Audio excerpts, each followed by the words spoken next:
हनुमान जी को सर्वोच्च परमात्मा कबीर देव जी का सच्चा मोक्ष मार्ग कैसे मिला, आइए जानते हैं। हनुमान को बजरंग बली यानी शक्ति के देवता कहा जाता है। उनको संकट मोचन भी कहा जाता है, यानी बुराइयों खतरों का नाश करने वाला। हिंदू भक्तों का मानना है कि हनुमान एक ऐसे भगवान हैं जो अपने भक्तों के रक्षक हैं। महान महाकाव्य रामायण हनुमान को त्रेता युग में भगवान राम उर्फ भगवान विष्णु के एक महान भक्त रामदूत के रूप में गौरवान्वित करती है।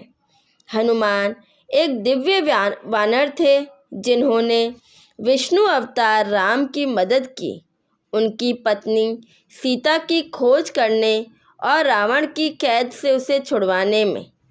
हनुमान ब्रह्मचारी थे और वे चिरंजीवी भी माने जाते थे। माता अंजनी और पिता केसरी से जन्मे हनुमान को केसरी नंदन भी कहा जाता है। उन्हें वायुपुत्र यानी पवन देवता का बेटा भी कहा जाता है। रामायण के साक्ष्य और इसी तरह के पौराणिक तथ्यों के आधार पर हनुमान जी को जाना जाता है। यहाँ हम पवित्र शास्त्रों से कुछ छिपे हुए तथ्यों को उजागर करेंगे जो अनभिज्ञ भगत समाज के सामने कभी प्रकट नहीं हुए हैं। हनुमान जी का जन्म किष्किंधा में अंजनी और केसरी के यहाँ हुआ था, इसलिए उन्हें अंजनी पुत्र अंजनी सुता कहा जाता है। चूँकि वे वायुदेव के आशीर्वाद से पैदा हुए थे, इसलिए उन्हें पवन पुत्र भी कहा जाता है। आइए हम पवित्र ग्रंथों से तथ्यों का अध्ययन करते हैं जो बताते हैं कि हनुमान को पवन पुत्र क्यों कहा गया। हनुमान कोई साधारण बालक नहीं थे। कबीर सागर में वर्णित पूजनीय सर्वशक्तिमान कबीर जी की वाणी के कुछ अंश बताते हैं कि हनुमान भगवान शिव के 11वें रुद्र अवतार थे। गौतम ऋषि की पत्नी नारी, नाम अहिल्या राम उबारी, नाम अंजनी पुत्री ताकी, जन्म लियो कोख में जाकी। साधु रूप धरी शिव बन आए, जहाँ अंजनी को मंडप छाए। प्यास प्यास कहे बोले बानी, शिव की गति मतन ही जानी। सिंह नाद रहे शिव पासा, फूक्यो कान रहित बासा। छलकर बीज सीख तब डारी, ऐसे उपजे देह हमारी। भगवान राम ने ऋषि गौतम की पत्नी अहिल्या का उद्धार किया। उनकी अंजनी नाम की एक बेटी थी। अंजनी भगवान शिव की उपासक थी। एक बार जब अंजनी पूजा में मग्न थी, तब भगवान शिव अंजनी के समक्ष ऋषि के रूप में प्रकट हुए और शब्द गाया और वायुदेव की सहायता से उस नाद को अंजनी के कान में फूंक दिया। उस नाद की शक्ति से अंजनी के गर्भ से हनुमान का जन्म हुआ, इसलिए हनुमान को पवन पुत्र कहा जाता है और इस प्रकार से भगवान शिव के 11वें रुद्र अवतार हैं। लोकवेद के अनुसार दिव्य बालक हनुमान ने एक बार सूर्य को गलती से पका हुआ फल समझ लिया तथा उसको खाना चाहा, जिसके फलस्वरूप आकाश में उड़ान भरी। भगवान इंद्र ने हस्तक्षेप किया और अपने वज्र से हनुमान को मारा। उस प्रबल प्रहार से हनुमान पृथ्वी पर गिर पड़े और उनकी मृत्यु हो गई। इससे उनके पिता वायुदेव नाराज हो गए और उन्होंने पृथ्वी की संपूर्ण वायु वापस खींच ली, जिसके कारण जीवित प्राणियों को भारी पीड़ा होने लगी। तब भगवान शिव ने हस्तक्षेप किया और अपने 11वें अवतार को पुनर्जीवित किया, जिसने वायुदेव को जीवन को पुनः स्थापित करने के लिए प्रेरित किया। ऐसी धारणा है कि इसके बाद से हनुमान का चेहरा बंदर जैसा हो गया। हनुमान का हथियार गदा है, जो उन्हें भगवान विष्णु द्वारा प्रदान किया गया है। भगवान इंद्र ने हनुमान को वज्र की तरह मजबूत शरीर का आशीर्वाद दिया है। भगवान अग्नि ने हनुमान को आशीर्वाद दिया है कि अग्नि उन्हें कभी नुकसान नहीं पहुंचाएगी। भगवान वरुण ने आशीर्वाद दिया है कि जल हनुमान को कभी नुकसान नहीं पहुंचाएगा। पवन देवता ने हनुमान को वायु से भी तेज होने का आशीर्वाद दिया, जिससे उन्हें कभी नुकसान नहीं होगा। भगवान ब्रह्मा ने हनुमान को आशीर्वाद दिया कि वे कहीं भी विचरण कर सकते हैं और कोई भी उन्हें नहीं रोकेगा। ऐसी दिव्य शक्तियाँ हनुमान को महाबली बनाती हैं। आइए जानते हैं, क्या हनुमान की आराधना से मुक्ति संभव है? हालांकि हनुमान को संकट मोचन महाबली चिरंजीवी माना जाता है, जो कई दैवीय शक्तियों से लेस है। फिर भी उनकी पूजा के तरीके, जैसे हनुमान चालीसा या सुंदरकांड का पाठ या जय बजरंगबली जैसे मंत्रों का जाप या ओम श्री हनुमते नमः या यह गुप्त मंत्र काल तंतुकारे चरन्त्ये नरम ऋषु विष्णु निर्मुक्तेर काले त्वम अमृत शृणु, जिसके बारे में यह माना जाता है कि इस मंत्र के जपने से हनुमान अपने साधकों को दर्शन देते हैं तथा हनुमान जयंती जैसे त्यौहार मनाते हैं। मंगलवार और शनिवार हनुमान की पूजा के सबसे शुभ दिनों के रूप में मानते हैं।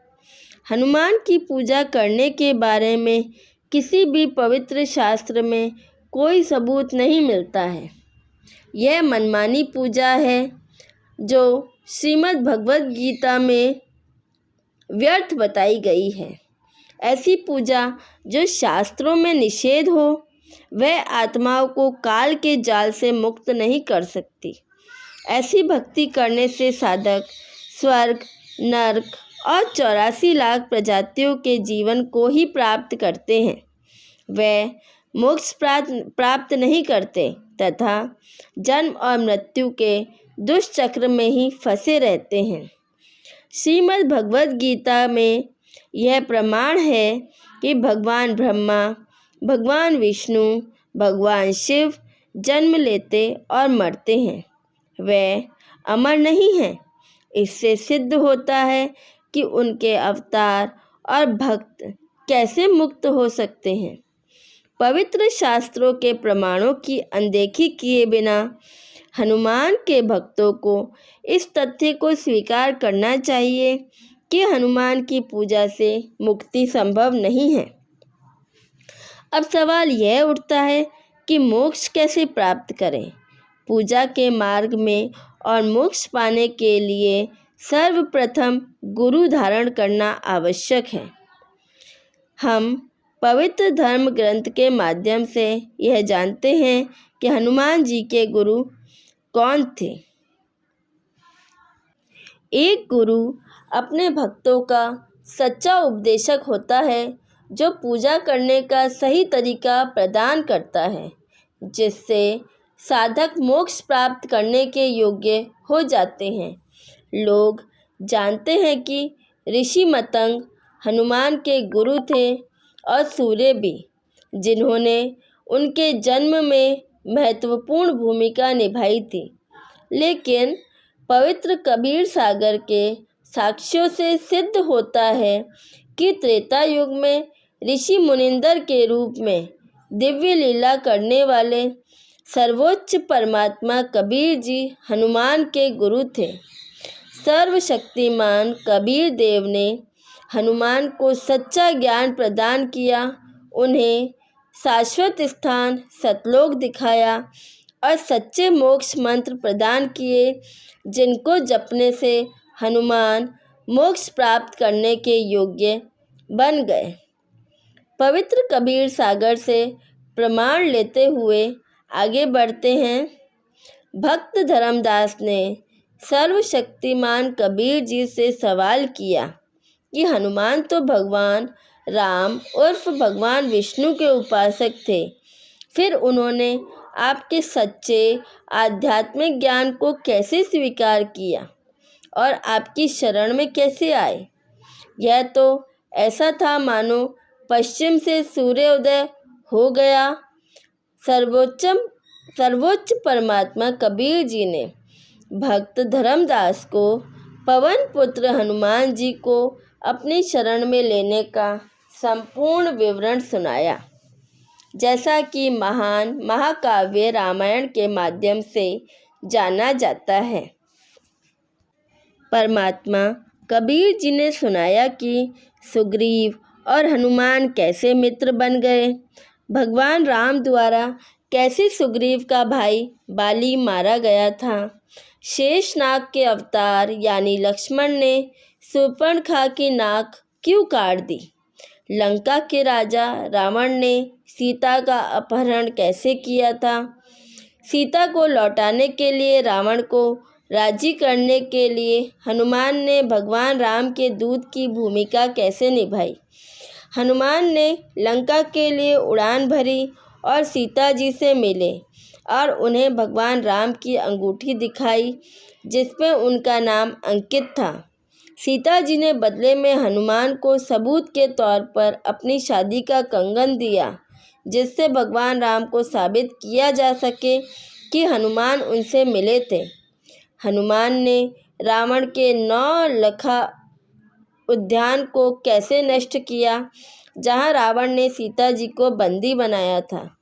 हनुमान ने अपनी पूंछ से कैसे रावण की लंका में आग लगा दी। वापस जाते समय समुद्र पार करने के बाद हनुमान ने एक पहाड़ी पर विश्राम किया, जहां उन्होंने स्नान भी किया। इसलिए उन्होंने सीता जी द्वारा दिए गए कंगन को एक चट्टान पर रखा। एक लंगूर ने उस कंगन को उठा लिया और ऋषि मुनिंदर की झोपड़ी के बाहर रखे मटके में डाल दिया। भगवान राम और हनुमान जी के बारे में सभी भक्त जानते हैं। हम आपको इसके बारे में विस्तार में बताएंगे, वह छुपे हुए तथ्य जो भक्तों को अभी तक ज्ञात नहीं हैं। इनके बारे में जानेंगे हम अगले वीडियो में। हमारे साथ बने रहने के लिए धन्यवाद।